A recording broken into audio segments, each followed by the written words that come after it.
Here is a little NCAA basketball time for Sunday, March 3rd, 2023, the final day of the regular season for some conferences. There are Big Ten, Big SEC, and ACC. Every team is ended their game, or ended their season today. And then for the Big 12, there was one. Usually the Big 12 plays on Saturdays, like Wednesdays, Saturdays, or sometimes Thursdays, Saturdays, or maybe Sundays. Because Sundays is usually for Big 12 games are like FS1, FS2, even the ESPN channels, ABC, for the win. But anyways, we have Big 10 action. Penn State beat Minnesota 90-34. We have DePaul up 56-44 at Villanova. That's a huge surprise upset that would happen. Virginia Tech up 23-17 in Virginia. Purdue, Michigan at 7 Eastern FS1. Clemson, beat West of Florida State by only 3. E279 overtime. 78-68, 76-68. Number 1 South Carolina has a 29-0 regular season and 16-0 SC play. Number 6 Iowa beats Number 2 Ohio State 93-83. Caitlin Clark with 2 free throws. She ended up being the NCAA all-time leading scorer in major college basketball, including like major college like D1 of D1. And it was like NCAA. Basically, she beat Pete Maravige's record. There's someone, Trent Mercy, who was close to being Pete Maravige's record on the men's side. However, however, he was like 15 points shy of doing that. Number 9 LSU beats Kentucky 77-56. Number 12 NC State beat Wake Forest. The first 3 quarters are kind of embarrassing for NC State, but they end up winning it 75-57. 71-54. Number 14 Indiana beats Maryland. Number 17 Notre Dame beats number 22 Louisville 74-58. Number 17 Notre Dame is trying to host. They ran the bubble of hosting. Not hosting, they're trying to host. Number 29 Baylor beats Oklahoma State 67-45. 72-65. Number 23 Creighton beats Seton Hall. 84-58. Boston College beats Pittsburgh. 77-74. Auburn beats Florida State. Townsend beats UNC 78-56. 54-49. Elon beats Delaware. 80-55. Belmont beats Evansville. 71-66. Georgia Tech beats Miami. 76-62. Stony Brook beats North Carolina A&T. Northeastern beats Hampton 64-60. Monmouth beats Hofstra 66-50. 59-54. Drexel beats Campbell. And Charleston beats William Mary 77-72. So the MVC and the CAA finished their season up on the 9th, as they play some games next week, like Thursdays and Saturdays. Usually those 2 conferences play on Fridays and Sundays. Maybe Thursdays and Sundays, but in the case of MVC. However, CAA does do Wednesday, Fridays, and Sundays, so they're going to do Thursday, Saturday for the final week of the season. American has one more game. Tuesday for some, Wednesday for some teams. As their conference tournament. It's like midweek to midweek. It ends midweek. It does start like on the weekend, I believe, like Saturday or Sunday, for the first round. We have Northern beat Charlotte 56-47. 81-66. Temple beat East Carolina. Northwestern beat Rutgers 72-61. 78-52. Michigan State, Wisconsin 72-55. Vanderbilt beat Georgia. E770. Murray State beat Indiana State. Alabama beat Texas A&M 78-71. 90-75. Mississippi State beat Missouri. We have 63-59. North Carolina beat Duke. 74-73. Illinois beat Nebraska. And 87-43. MS blew up Arkansas. So You have DePaul at Villanova.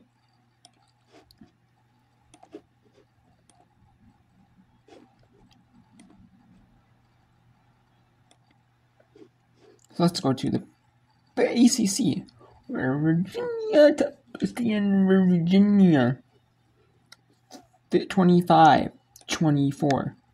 Virginia to Moore misses another. Johnson lets it go for three.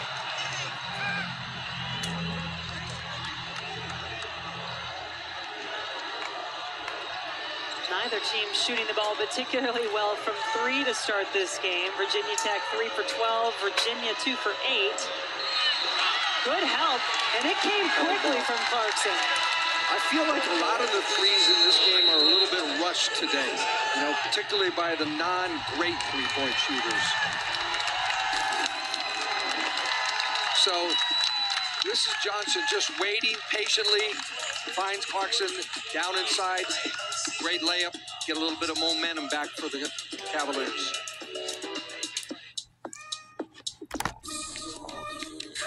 Okay, so that is it.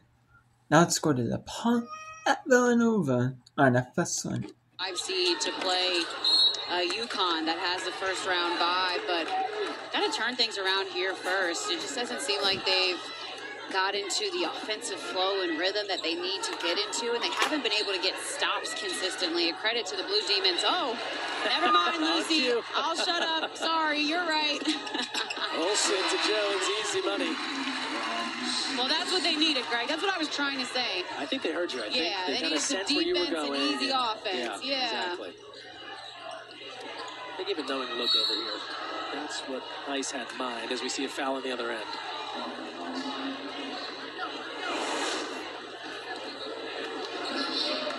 And here's Olsen, just gets her hand in the passing lane. And then nice, easy pass to Jones, who finishes for the quick 2. 14 fast break points now for the Wildcats. People's good on the first. You mentioned kind of righting the ship here before you get into the Big East tournament. And you look back over the losses for Villanova, 3 of their last 4. Creighton, UConn, 2 of the best teams in the league. That you kind of understand those. Butler was a close game, and so as Olsen goes hard to the hoop, can't hit. This is the first game, if they go down here, where it's a tough one to process, I think, if you're a Villanova fan. No, you definitely don't want to go into the conference tournament at Mohegan Sun on a 3-game losing streak, right? You want to break that. And so both teams have experienced losing streaks right now. They're trying to get just that good momentum going into the tournament.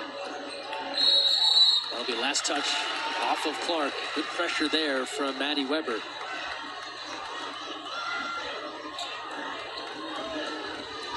Villanova will try to conserve a little time here. So we come up on 7:20 to play in the fourth. 61-48. Again, erased a big deficit, got back to within 1, and then watched DePaul rebuild. A whistle here against the Blue Demons.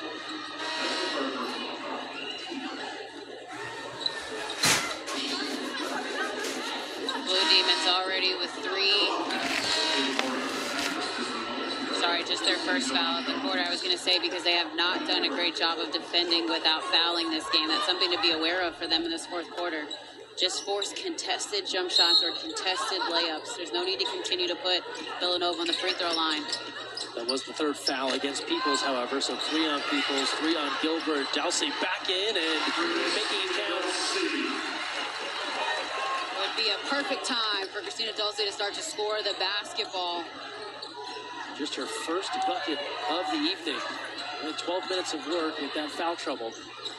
I mentioned only played 6 minutes against UConn. Into Allen, just in too deep and a miss in close. Olsen got bumped there. She went down as Allen returned to the other end. Oh, good defense by Peoples. There's a kick as Peoples so close to a clean takeaway. But Peoples has been guarding Olsen here in the second half, just one-on-one. And a lot of these looks for the Wildcats are for Lucy Olsen to go one-on-one, to draw some attacks, to either finish herself or also dish it to the help. Peoples now getting a rare breather. She does not spend a lot of time on the bench for the Blue Demons, folks. Think about Peoples and Olsen right there, way up in minutes played. Olsen at the very top in the Big East. Oh, I can't imagine what their preseason conditioning and the motor looks like. Good box out there by Allen. Allen again, we talked about the size, but just so strong. Able to create space and then just would not relinquish her position.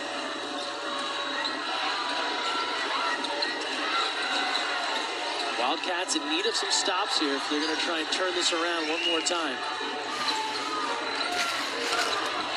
Shot clock to 5. Allen going right at Dowsey. Kick out, Gilbert at the horn. That's a good stop for Villanova. DePaul using all of their shot clock. Now Oriole. She was left alone. Buries it. A big-time shot from deep for Villanova and Kayla Oriole. And the Wildcats needed that good little two-man game, cat and mouse there. And I like this timeout by Doug Bruno. Take the timeout while the media timeout was coming. Get your team together and try to find a response. So unranked Villanova, their first season without Maddie Segrist. They are not playing up to their standards they were last year. They're like Maddie Segrist though, WNBA caliber player, you know. It's tough. It is tough though. Coming up, it's a huge regular season finale on Fox. First, 12th ranked Creighton takes on Villanova at 2:30 Eastern. Then at 5, 5th ranked Marquette battles Xavier. And in prime time, 3rd ranked UConn faces Providence. It all tips off Saturday on Fox. End of the regular season here in the women's game. Men's regular year coming to a close. A lot of good matchups on the way. Nice young Greg Meskel here with you from Villanova. 61-53 DePaul. Fourth quarter action. Clark. Stop there again. Bit rushed for me. That's a bit rushed. A really quick shot by Clark as she was fading away on the curl. Oriole spots Dowsey. Can she hang on? Allen, they're in a tussle for it. A tie-up. And the arrow will keep things down this end. And you're right, last time down, DePaul at least used all of their shot clock. They didn't get the make, but they burned a lot of time. The last possession plays right into what Villanova wants. Yeah, you don't want quick, bad shots. That'll just act as a turnover for Villanova to be able to score and transition what they've done here today. But let's talk about the hustle again from Jory Allen. Looks like Dulce should have had a clean layup, and then Allen just makes something out of nothing. And yeah, you can't take her off the court. Doug Bruno said, no. Start to head out. Wait a minute, no, you must stay in this game. You don't get a breather, unfortunately. Going to need you for the next 5:21. That pass just getting into Weber. And now Olsen. She'll draw Allen out and go to work. They're going to push. And that's tough for Allen. Yeah, a bit ticky-tack there for her third foul. I can sense you perhaps disagreeing with that. Paul, just a little bit. No! Jones in traffic and lost it off of her leg. Yeah, it's good defense by Anaya Peoples. Just on the little dig, able to get the deflection to hit off Jones' thigh and roll out.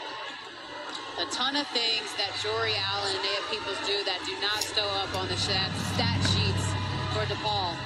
Halfway through this fourth quarter, those intangibles and a 5-second violation, so hanging onto the basketball too long.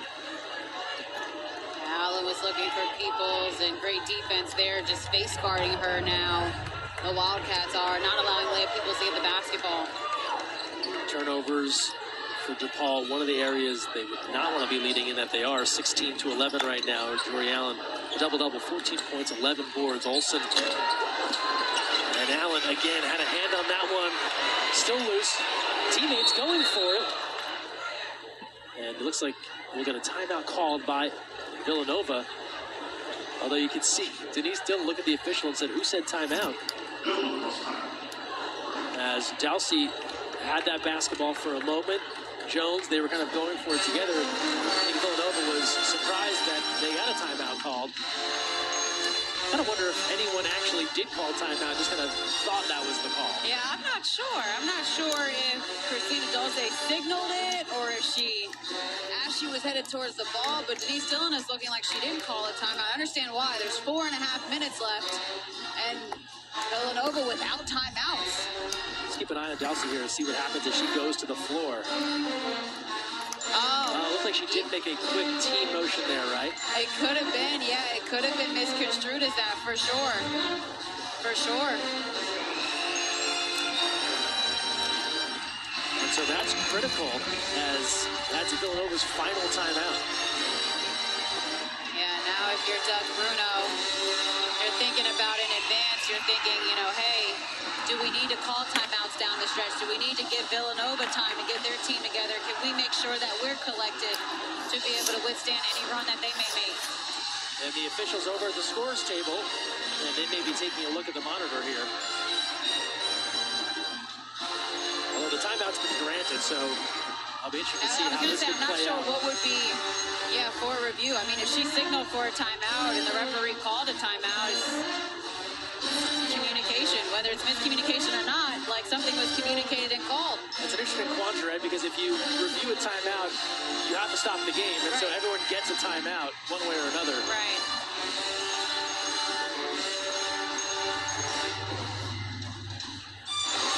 And they've made an adjustment with the shot clock. So that was what they were able to confirm on the video, not looking back at that timeout, but adjusting the clock. 4:32 to play. Again, this Villanova team lost 3 out of 4. Senior day here, trying to build some momentum. They know they're playing Marquette when they get to the Big East tournament. DePaul, 5-game losing streak. They know they're the 10th seed. So a chance for someone to feel good about themselves going into the postseason. And I think fair to say, Ice, we cover this league day in, day out. DePaul here would be a bit of an upset to come in here, especially after the way things went last time they got together. Yeah, and DePaul has just lost so many close games throughout the season. They lost single digits to Miami, single digits to Georgetown. Same thing with Creighton. So you just give them the opportunity to here to pull out a close game. But Jones, again, does a great job of getting downhill and drawing the foul.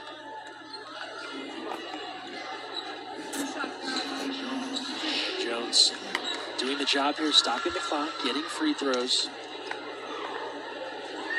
Good on the first. Villanova has been just about perfect with 1 miss from the free throw line. Jones good on both of these. Pressure. Trying to advance, and they're into the front court here, but trouble. Jones takes it away. And a tie-up, and will stay down here. I do not like that there is full court pressure from the Wildcats, and Anea Peoples is not in the backcourt. She's one of the most experienced players on the team. She understands how to close out close games. She has to be near the basketball at this point in the game. She has it now. See how they guard against potential pressure in the future. That's a wild shot off the side of the backboard. A little off balance there from Peoples. And a bit unforced, right? Use the clock. Take your time. Dowsey against Allen. Stripped. Gets the ball back. Let's see what the call is here. Looks as if a whistle again. And the hustle. Calling a jump now. Didn't make an initial signal there. Just a whistle. Wasn't sure if they were looking at a foul or a jump ball. The arrow will keep things on this end now. This is not a large deficit at all for Nova. 2 quick threes, and they're back into this one. Just got to look to get good shots. And they get a good one there from the senior. Bella Runyon right to the basket. Her first made field goal. Used Olsen as the decoy and had her in the corner as a shooter, so they couldn't help. And DePaul now needs to have a response. A 9-0 run for Villanova. The deficit to 4. Into Allen. Blocked. Dulce denies it. Allen gathers that basketball. The kick out. Shot clock to 7. Peoples with 4. Gilbert, air ball. Villanova defense does the job with 3:20 to play. And they're starting to rise to their feet here inside the pavilion. Oriole, full head of steam and a block.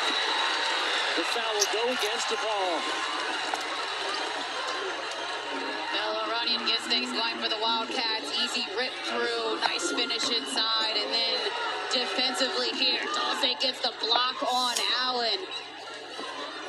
Allen, who's had so much success one-on-one in the paint, but that time, Dulce just guessed right and got the block. That's the 4th foul on Peoples. And Peoples there, Greg, just has to be a bit smarter. I think she knew she was late for the charge. Stay there, you wall up and play solid, honest defense, and you focus on getting the rebound. No need to commit that block.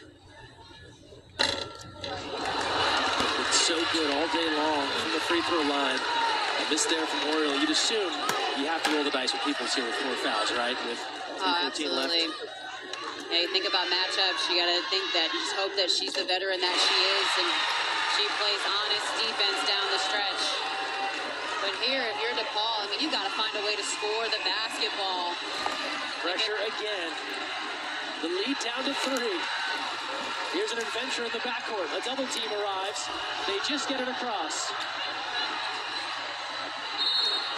And Coach Bruno is going to call for time-sensing, frenetic energy from his squad.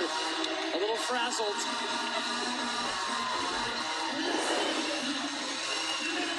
Wildcats ice on the comeback trail in a major way. That defense fueling their offense, holding Big East opponents to less than 60 points a game, and then they found success inside. Christina Dulce, we didn't see much of her in the first half, but in the second half, she's made the difference here. And then Oriole off the bench as well. Wildcats just getting everything to go. And hey, let's not forget, it's senior day. It is an emotional day. You don't want to lose your last game as a senior, especially on their home court, and a 10-0 run the Wildcats have had over the last 4 minutes of change. You're exactly right. We saw the senior day introductions. Bella Runyon walking out, tears in her eyes. Her teammates start to get teary-eyed. So much time spent together, working on this shared dream, and knowing this is the final home game for 3 of these athletes. Tell you what, Greg, it is jumping in here. I love the wide shot right now. And everybody's dancing. They know the home team is just 3 away. Under 3 to play here in the 4th. Peoples. Good first step. The dish inside and hitting in close is Jade Edwards. It's her first bucket of the night. No better time. Yeah, very timely cut there. Again. Okay, so let's go to the scoreboard here. And we have 2 games right now. There's going to be a third one tipped off in a little bit over 10 minutes. We have the pub 63-60, 2 more to go on a fast one. We have 34-29, Virginia beating number 5 Virginia Tech. And we have Purdue at unranked Michigan on FS 170. So we will send you only one game on for Whitborough at Villanova. So I'll end it here and go and if you want to watch at Villanova, tune to FS1.